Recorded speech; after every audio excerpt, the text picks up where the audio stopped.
Welcome to Dr. Katina Talks, the podcast where we explore the journey to a more fulfilling, balanced, and meaningful life.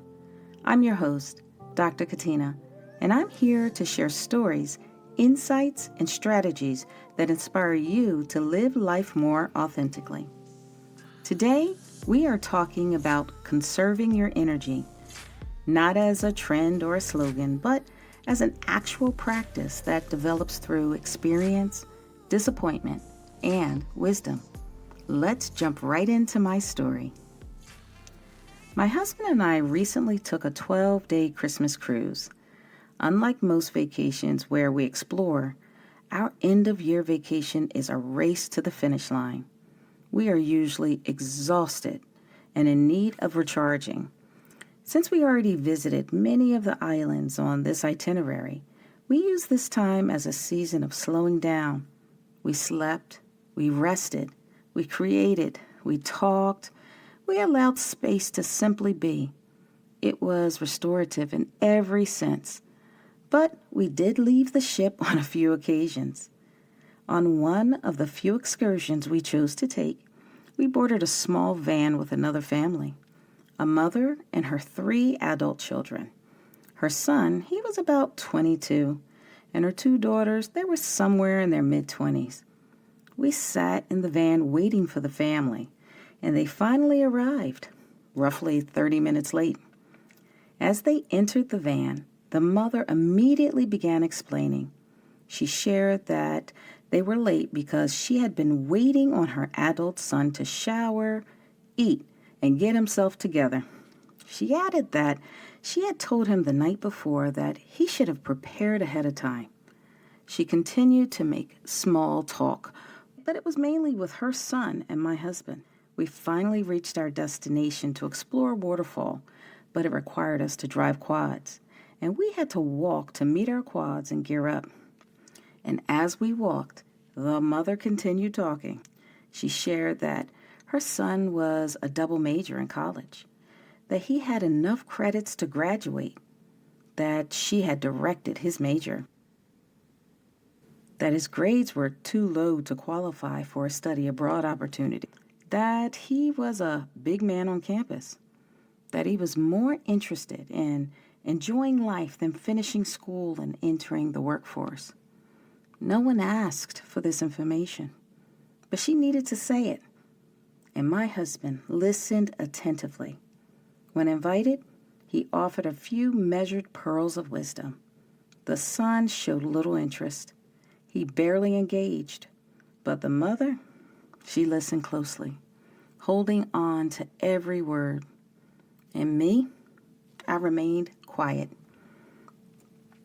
At first, I felt compassion. Like many parents, she had hopes and dreams for her child. She could see the road ahead and wanted to protect him from struggle and failure and pain. And at the same time, the psychologist in me noticed something else. There were no meaningful consequences. He did not struggle financially. His needs, they were met. His poor academic standing did not disrupt his comfort. Someone else continued to carry the responsibility. Being late changed absolutely nothing. What stayed with me most was a quiet sadness. I was more sad for this mother than anything.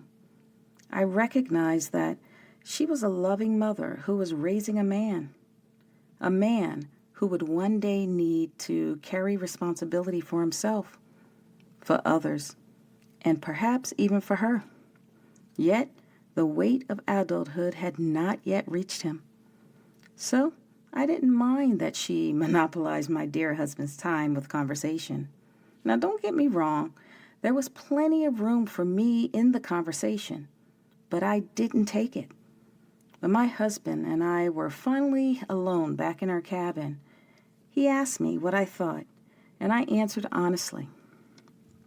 I told him that I had checked out long before the conversation ended, not out of indifference, but out of discernment. Now, I need to clarify. So before I share what this moment reminded me of, I want to be clear about something. This reflection is not a judgment of that mother or her son. It is not commentary on how to parent, when to step in, or when to let go, because loving your child does not have a single script, and every family carries its own history, context, and complexity. What that moment offered me was not an opinion about them. It was a reminder about myself, and this is what I am sharing. That time with that family reminded me to pay attention to where I spend my emotional, mental, and relational resources. It reminded me that caring deeply does not require carrying what does not belong to me. And it reminded me that conserving energy is not the same as giving up on someone. So, for parents listening, this is not about abandoning your child or withholding love. It is about recognizing the difference between support and overextension, between encouragement and carrying responsibility that must eventually be owned by someone else. This was not a lesson about them. It was a lesson about stewardship. Now, I have worked with countless well-meaning and depleted parents, but I was not on this excursion as a therapist, so I was not going to offer unsolicited advice. I chose to remain quiet and to stay in vacation mode.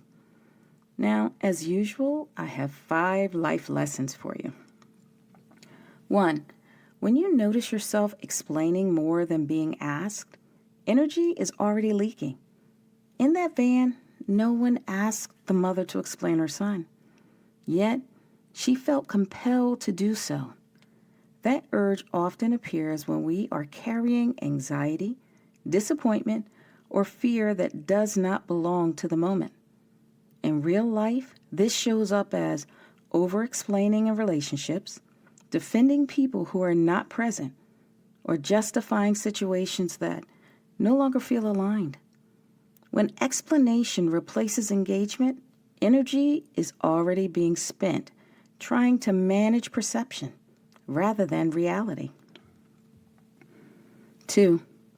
When one person is invested and the other is disengaged, the return will always be uneven. The son, he barely engaged while the mother leaned into conversation with my husband. And that imbalance, it told a story. Desire was not shared. In families and relationships and workplaces, this dynamic appears when one person carries the planning, worry, and emotional labor, while the other remains passive. And guess what? Over time, this creates exhaustion because growth cannot be sustained when the investment is one-sided. 3. Protection without consequence delays maturity. What stood out was not the son's age or choices. It was the absence of consequence. He was late, yet the day continued. His grades were low, yet nothing shifted. Someone else absorbed the cost. In everyday life, this looks like rescuing adults from discomfort, shielding others from the natural outcomes of their decisions, or staying too long in situations that require accountability. When consequences are removed, responsibility is delayed. 4. Silence is sometimes the most responsible choice. I checked out early not because I lacked compassion, but because I recognized that wisdom would not land. Silence was not avoidance. It was discernment. In many areas of life, we are taught that speaking up is always required. But I have learned that there are moments when silence preserves dignity, energy, and clarity. And knowing when to engage, it's a form of emotional maturity. 5. Energy should be invested where readiness exists. The mother wanted the outcome more than her son did, and that reality mattered. Energy flows best where there is openness, curiosity, and ownership. In real life, This means choosing to pour into people who ask, pour into projects that grow, pour into work that stretches you, and pour into relationships that respond. Conserving energy does not mean you stop caring. It means you stop forcing growth where it cannot yet take root. Now, over time, I have learned to preserve my energy for those who ask for it. When I sense a moment where guidance may be helpful, I ask permission before offering it. This has come from age, maturity, and experience. The pause I now employ honors autonomy. It protects peace. It prevents resentment. And sometimes the most loving thing you can do is step back, not because you do not care, but because growth cannot be forced, readiness cannot be rushed, and desire, it cannot be transferred. Conserving your energy is wisdom. It recognizes that your time, attention, and emotional labor are sacred. When invested where there is readiness and reciprocity, they multiply. When invested where there is resistance or disinterest, they drain.